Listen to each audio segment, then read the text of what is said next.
On my 4th birthday, I plucked 6 severed fingers from the shower drain. The first finger I picked up had purple nail polish flaking away from its nail. The second was clean of cosmetics, but it was short, bitten at, and uneven along its ridge. My fingertip followed the edge of the nail. When I looked down at the plug hole, I realized the rest of the fingers were too far gone to tell anything about who they'd once been attached to.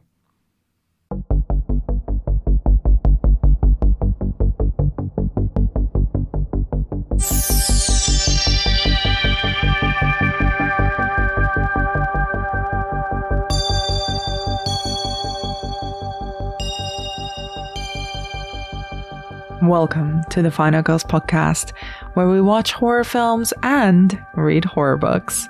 This is Anna, your podcast host, and if this is your first time listening, we usually cover horror film history on this main feed and notable new horror releases over on the Patreon, which you can find at patreon.com/thefinalgirls. Alongside our film coverage, every month I interview some of the most exciting people who are writing horror right now under the banner Bloody Book Club.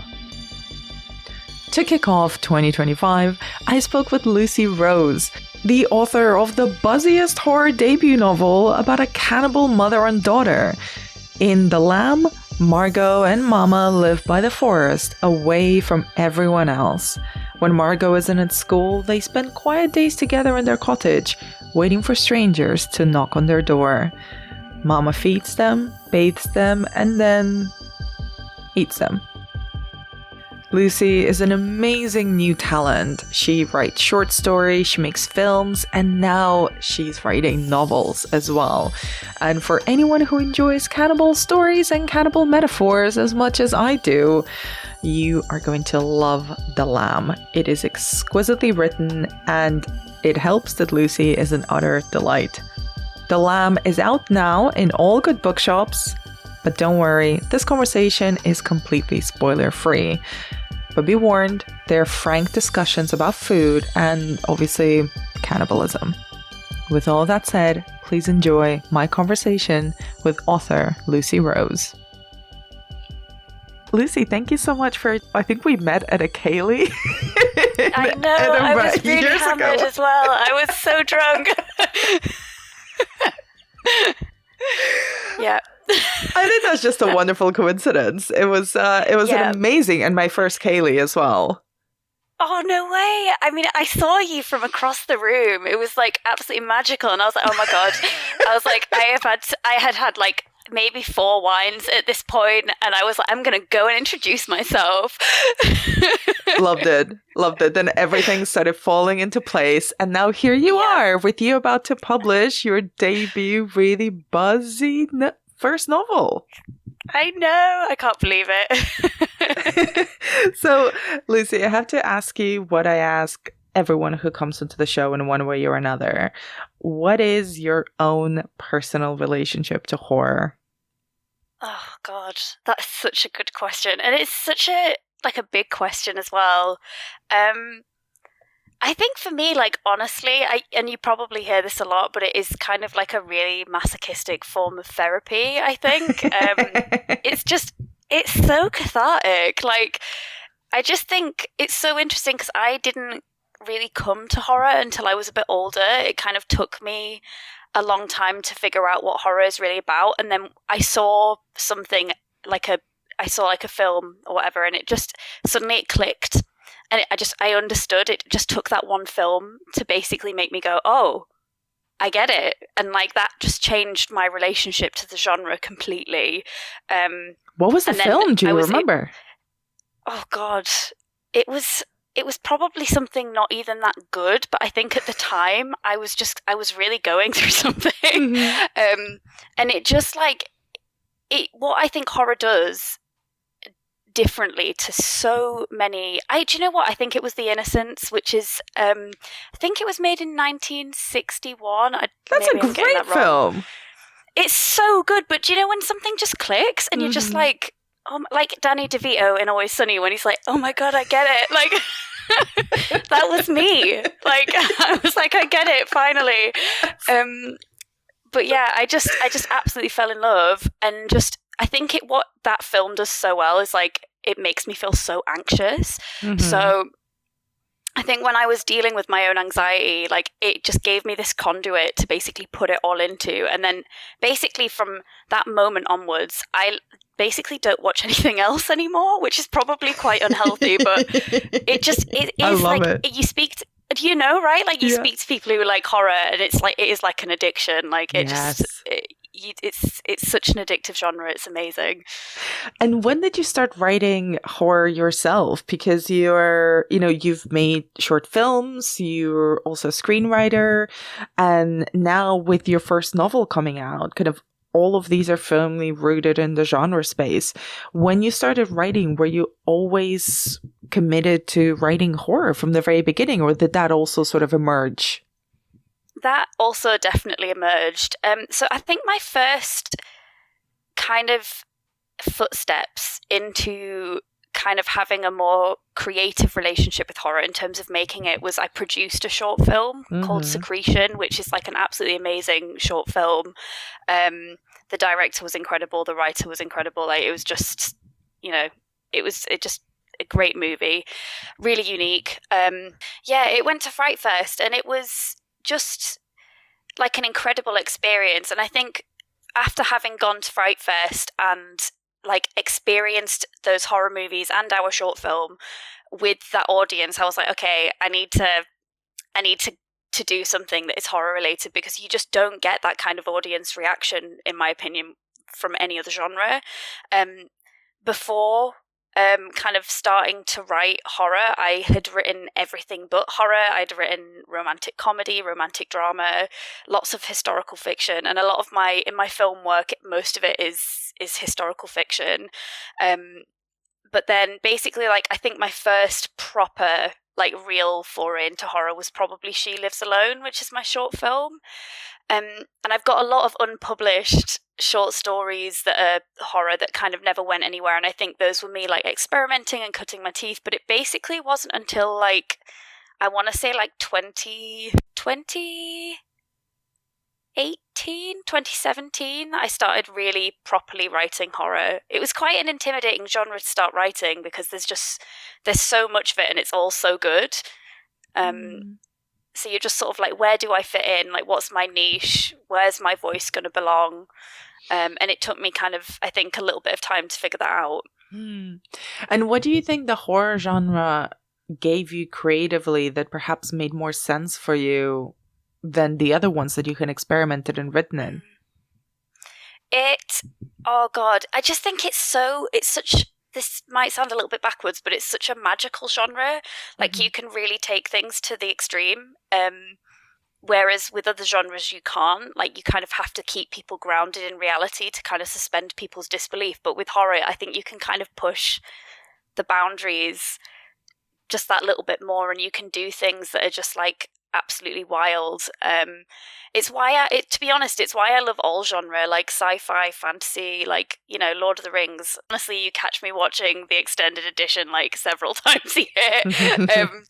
But I think it's one of those genres where you can, like, what is in your imagination you can bring to life, and you can kind of crawl into also the darker corners of your imagination, which isn't something you can do in other genres. It's just so expressive and it's so allegorical, like, even down to horror that isn't seen as like highbrow, like Scream. Like it has such an interesting thing to say and such an interesting commentary on like what media is doing or pop culture is doing at any given time. Like there's just so much you can learn from horror movies because they're so exploratory, if that makes sense. Yeah, and kind of to turn it on you a little bit, what do you want to say through horror?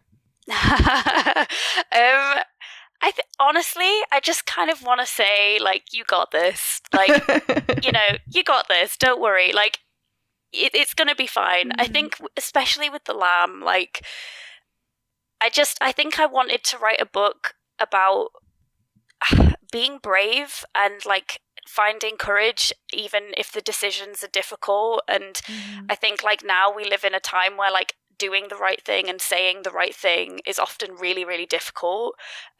Because, I mean, even when you look at like capitalism as a whole, like there is no ethical consumption under capitalism. So doing the right thing every day, down to buying the right kind of potato, is like actually really fucking hard. Mm-hmm. So I think I just want to tell people, you know, like just be brave, try your best.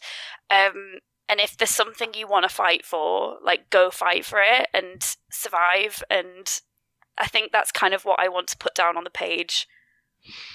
That's a perfect segue into talking about your book, The Lamb. So you've mentioned that you were writing horror stories, trying to figure out your voice or your place in the space and what you wanted to live in the multitude of different genres and subgenres and niches that exist within horror and within genre fiction as a whole. So tell me about how this book was born. Was it a particular scene? Was it a character? Was it the consumption element of it? Well, I've always had kind of a tricky relationship with food. I have autism, and I wasn't diagnosed until like, you know, relatively recently, like a year ago, 2 years ago. And one of the ways in which that really manifested was through my food. And like, I'm so particular.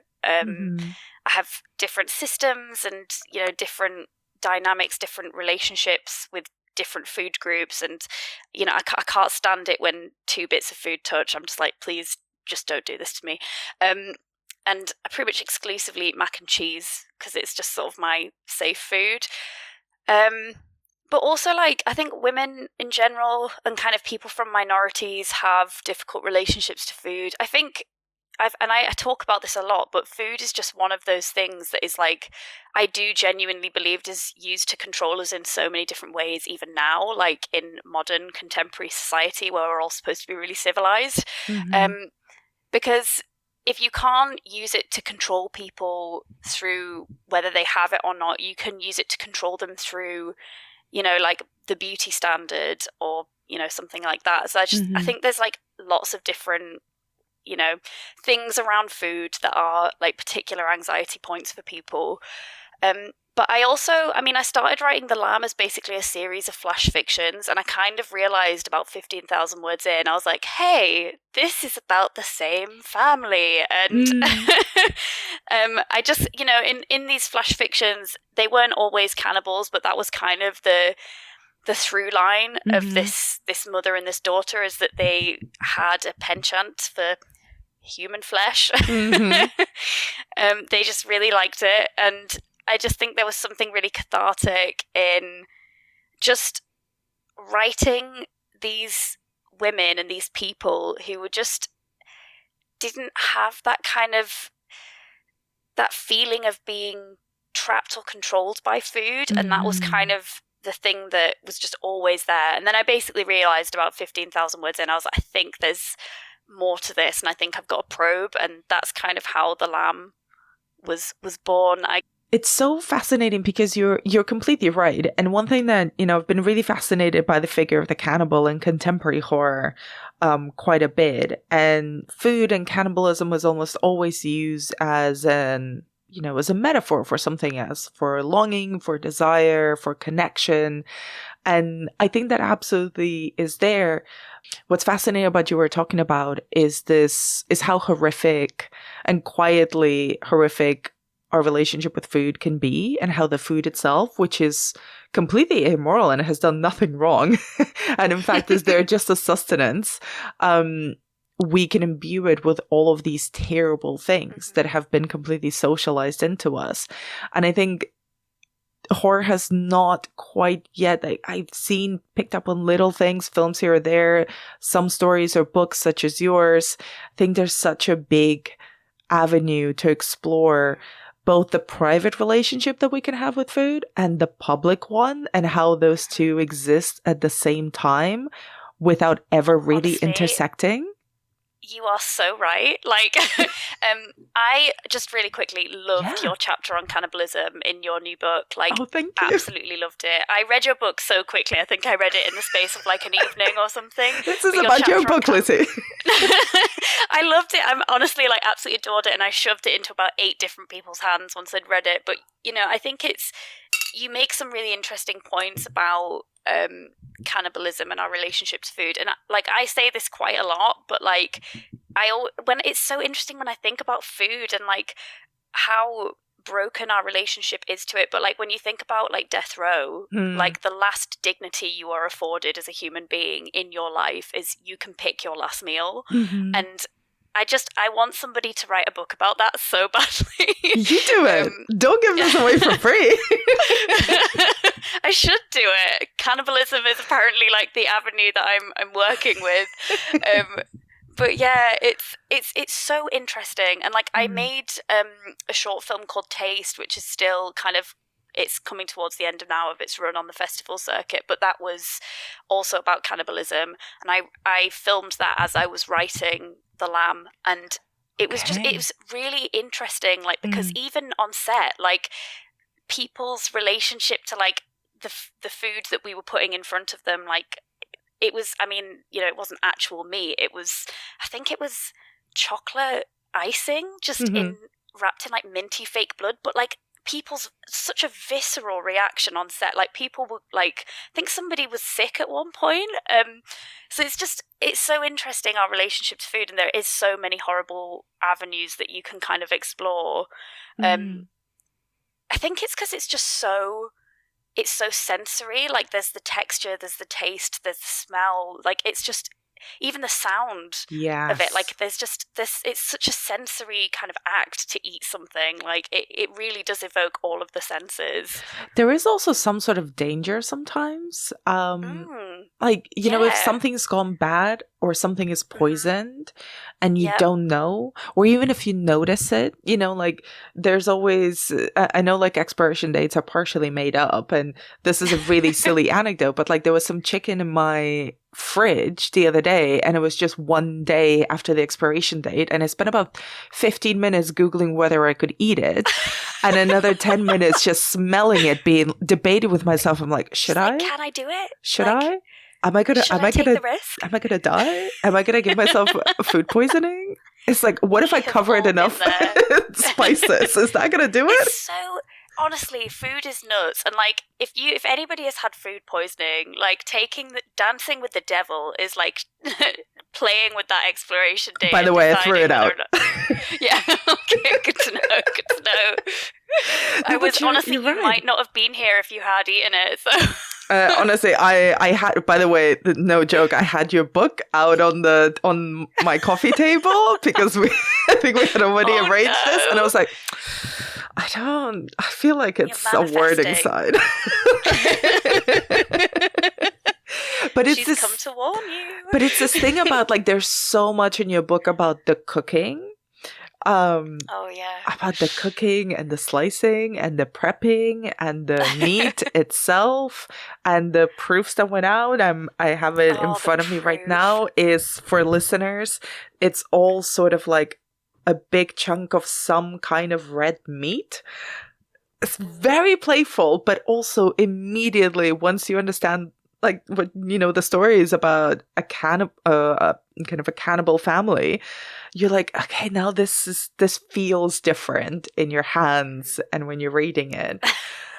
And can you? It is. Do you know, honestly, like that proof? When my marketing person showed it to me, I actually screamed, like audibly screamed. I just think it is like the perfect proof. I'm almost sad that we don't have a version of that we can give out to people anymore, because there's so few of them. But I mean, it's interesting what you're saying though, because I feel like one of my goals with the book was to write something that made people feel hungry, and I think a lot of that comes in the prep of like food. So I don't know if anybody else has this, but like the smell of onions, if somebody's cooking onions, if someone's frying onions, it smells delicious. It doesn't matter what it is. And like when you walk past Subway in the street, like specifically Subway, there, like, it has this smell that just makes you want to like levitate off the ground and like float into the building and like buy a foot-long sandwich. And I just wanted to make people feel hungry, and I wanted them to feel the hunger with the characters, and I wanted them to feel excited about the meals, and kind of the prep of the food was kind of a big way for me to kind of exploit that in the reader. And is that sort of part of your approach to writing, and writing kind of very emotionally and very delicately at times about acts of cannibalism, where you're approaching it from a point, almost from a sensory point of view of, you know, touch and how this food and this meat might smell and how it might be treated, and the preparation that goes into a big meal? Maybe?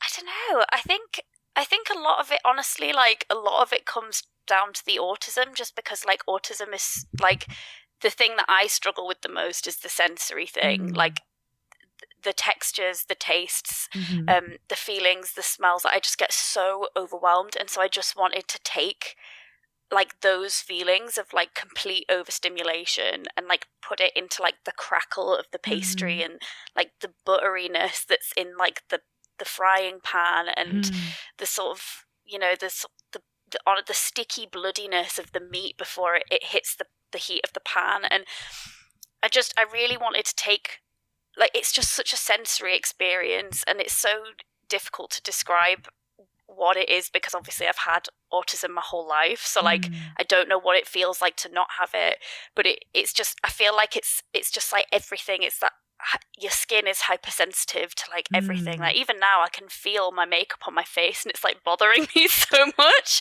and I think it was just like wanting to find a way to kind of explore that sensitiveness. And I think that's something I'm hoping is going to be really relatable even to people who don't have autism, because I think what I've found is that people who engage with horror and people who enjoy horror and people who love horror are people who are actually very sensitive human beings, people who are very emotional and empathetic, and I just kind of want to find that group of humans and be and you know, have some fun with them for a little bit.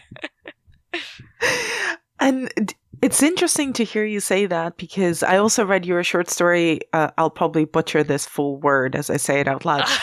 Carcinization?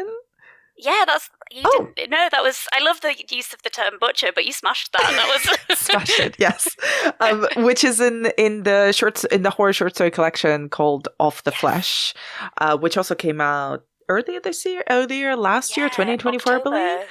And that is a very different kind of body horror. I encourage listeners to pick it up. It has to do with crabs. So if you're particularly... Listen, I love to eat crabs. You don't want to eat these crabs, like... I don't know. Don't test me. But it's interesting to hear you talk about kind of how obviously the sensory elements kind of shape your everyday existence, but also your writing. And in the short story, it's just a beautiful little body horror tale. And I'm wondering, kind of, is body horror the area where you feel like you live most comfortably in when you're writing? Oh God, that's a good question. I mean, maybe. I think do you know, when I started writing horror, this will come as no surprise because obviously the innocence, but I really thought that like ghost stories were going to be my jam, and I'd love to write more ghost stories, but I have to say that like body horror, once you get a taste for it, it is like almost impossible to kind of like squirm your way out of it. It kind of just finds its way into your work, even if you don't set out to write those things. I mean, I loved writing that little short story so much because, I mean, I jumped at the chance. I was actually, do you know what? I was writing it, we had seen each other at Edinburgh Book Festival, and I was writing it then, like literally that morning. Oh, wow. Yeah. And it was just so much fun to write because there's just such a catharsis in, like, I think especially as well because if you are kind of perceived in any way as kind of woman or female, you know, it's so much about you becomes about your body, even if you don't want it to be. it doesn't matter how you dress. You could dress in the baggiest clothes. You could dress in an actual bin bag, and people would still find a way to use your body as a means of controlling you. And I think there's just something about body horror and autonomy, and you will know this as like somebody who is like a horror extraordinaire, but also as somebody who speaks to lots of horror people. Like this, I think most people who struggle with autonomy or have had kind of issues in the past surrounding their autonomy and their choice, like they understand body horror in a way that no one else does. And I love talking to those people because you just pick up on these little insights. And I think, like I loved watching The First Omen I think is a really good example of like, that movie, like I just loved it so much. I just thought it was a masterpiece, but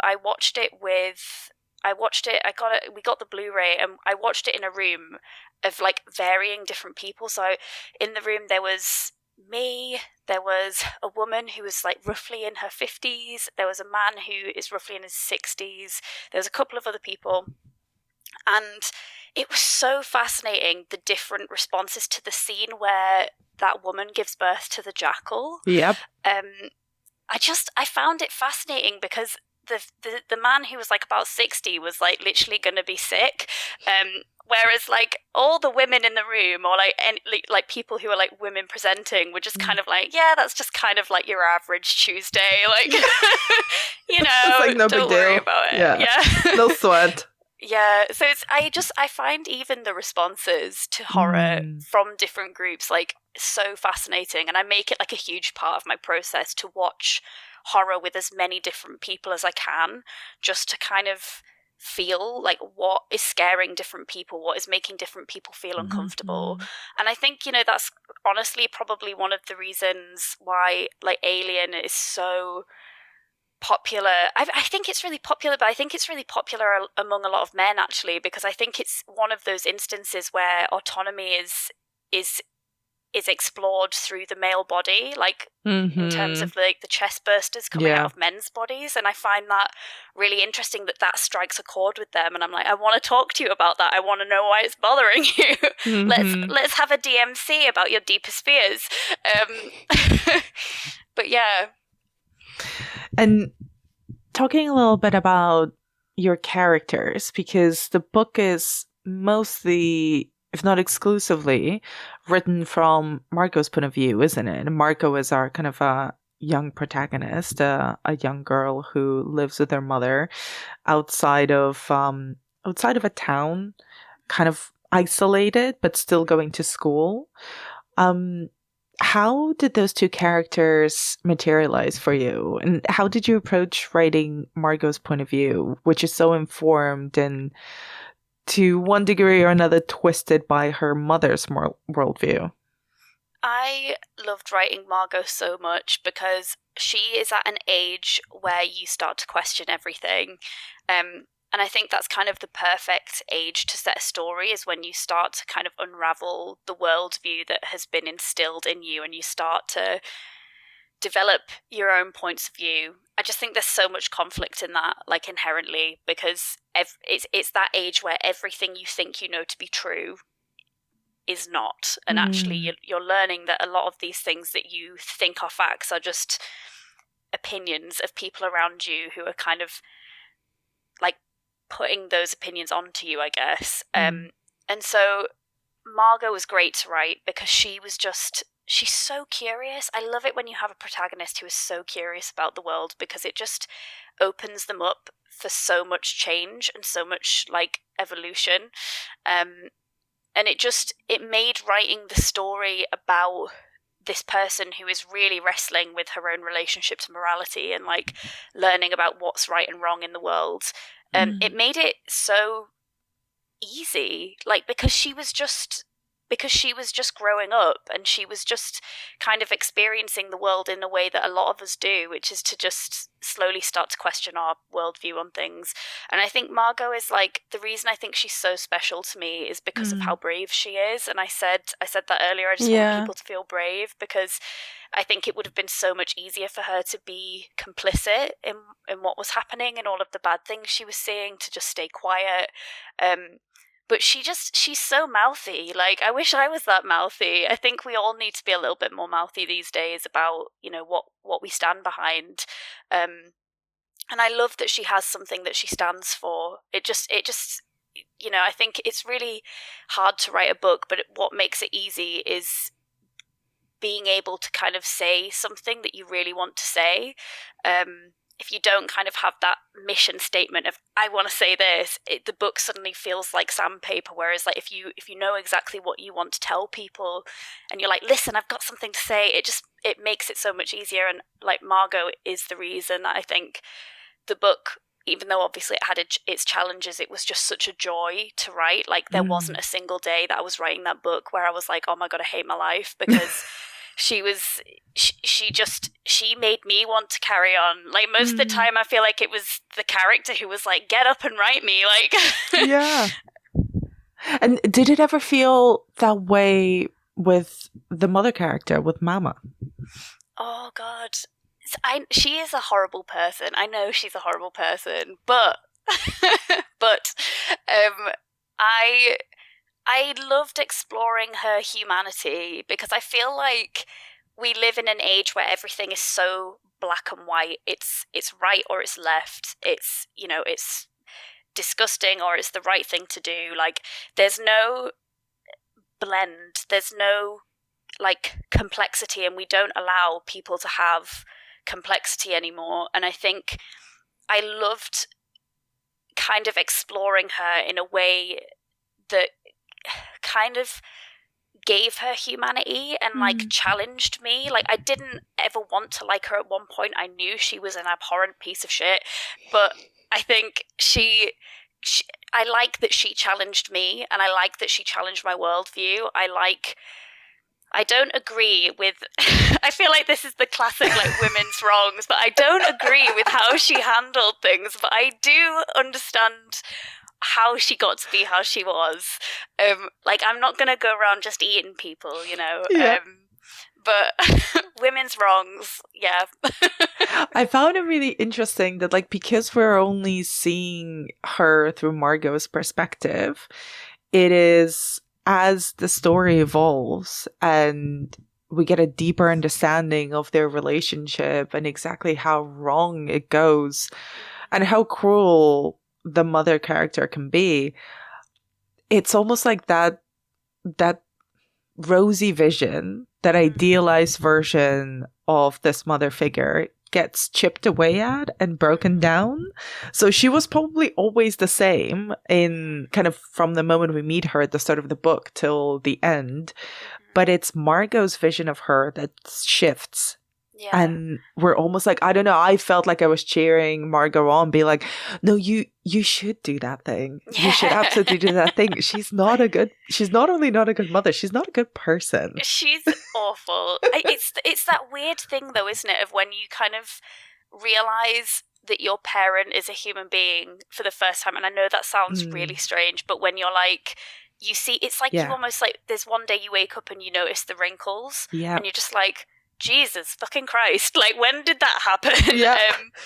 And it was just really fun to explore that. And but what's really interesting is that people keep asking me about like my own relationship to motherhood, and I'm like, I don't have kids, like I'm not having kids, like and honest, after reading the book, the amount of people who have assumed I am a mother is like quite hilarious to me. I usually just show them a picture of my cat and I'm just like, look, it's Figgy. This is my child. Like, welcome.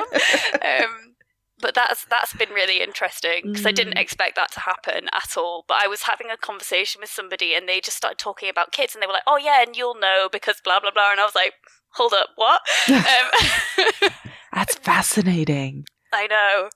And that's kind of like an interesting point. And something I really actually admire about you is how incredibly open you've been on social media throughout the entire publication process of The Lamb. And publishing a book is hard enough and is an achievement in and of itself. But I feel like a lot of these, quote unquote creative industries are always mystified, very deliberately so, because it makes the achievement seem kind of even bigger if it feels like you were just this mysterious genius that's been plucked out of nowhere and published, by one publisher or another, whatever.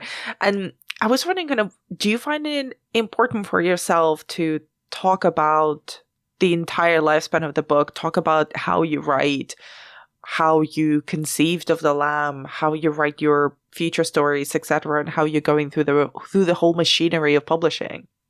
Oh yeah, 100%. I think the world now does not like people who are vulnerable, because vulnerability it's addictive and it passes on, like it just, one person, one act of empathy spreads to another and another and another. And like, I just think if I can make somebody's day feel a little bit lighter by just being like honest about the process, and that's the good and the bad, then I'm gonna do that, because that's something that I needed to hear at some point. I think I have a really complicated relationship with social media, because I inherently don't like it, because of what it is. I think it can be, especially right now, it is really dangerous. It's sort of really unchecked. We all know what's happening over at Twitter, and I'm not going to call it X because it's still Twitter in my opinion, but I think it's a really interesting space, and I think there's a lot of bad things on there. And so I just think that you have to do what you do in life, which is you have to outnumber the bad with the good, and you have to just keep putting good into the universe, because it's the right thing to do. It's the right thing to do right now, is to build a space that is positive and honest, and not positive in a sort of toxic way, but just positive in a way that's genuinely helpful to people and sensitive to people. And you're not always going to get it right. Sometimes you're going to get it wrong, but you've just got to try, I think, and that's kind of the important thing. That's a lovely way to approach it. And similarly to you, I have a very unfriendly relationship with social media. And it's evil. Honestly, no joke. Sometimes I was like, I know I have to plug my shit. I can. Yeah. I don't want to. I know I have to. I will often just look at your social media and be like, okay, how does she do it? She overshares. And Lucy, before we wrap up, are there any other horror books, be that novels or short stories, that you would like listeners to discover? Yes. Oh my God. Yeah. Okay. So there's a book coming out next year called The Lady Upstairs, which is absolutely brilliant. And I read it really recently, and I read it on a train journey from London to Newcastle, just in that little 3.5 hour segment, and I couldn't put it down. It's sort of horror adjacent, but Spoiled Creatures by Amy Twigg is about a cult, and it is just amazing, and Amy is brilliant, and she's also one of those people who's just like so open and honest about the experience of being an author. God, there are just so many. I don't have enough time to list all of the things that I love. I recently read The Tryst by Monique Roffey, which was like the most insane explicit, but like I read it again, like this is a book that I flew through, but it just was absolutely brilliant. It's about a man and a woman who go to a bar and meet a succubus, and the wife is like, brings the succubus home, and sort of ruins her own life, but it's great. God, I'm trying to think in terms of films. I mentioned The First Omen, which was one of my favourite movies of last year. I just thought it was exceptional, and I will never ever forget it, and I just thought it was stunning, and I can't wait to see what that filmmaker does next. I think, Carry On Crow as well. Oh, God, yes. So good. Oh, my goodness. Again, flew through that. Is there anything else? No, I think that's me for now. I might come back later with more and harass you, but for now, that's me. That's a lot of great ones. And before I let you go, Lucy, where can listeners find more of your work? Okay, you can find me on social media at Lucy Rose Creates, and I have there's a link in my bio which kind of has a bunch of my work in the short story that I have in that collection of the flesh, the lamb. It also has links to one of the short films I've made, and we're releasing another short film that I made later this year, so that'll be there. And also an article that I wrote for Dread Central on Final Girls as well, which you might enjoy. Amazing. Lucy, thank you so much. Congratulations again on The Lamb. It's such an impressive first novel. I can't wait to read what you come up with next. Thank you so much. And thank you for having me. I've loved this.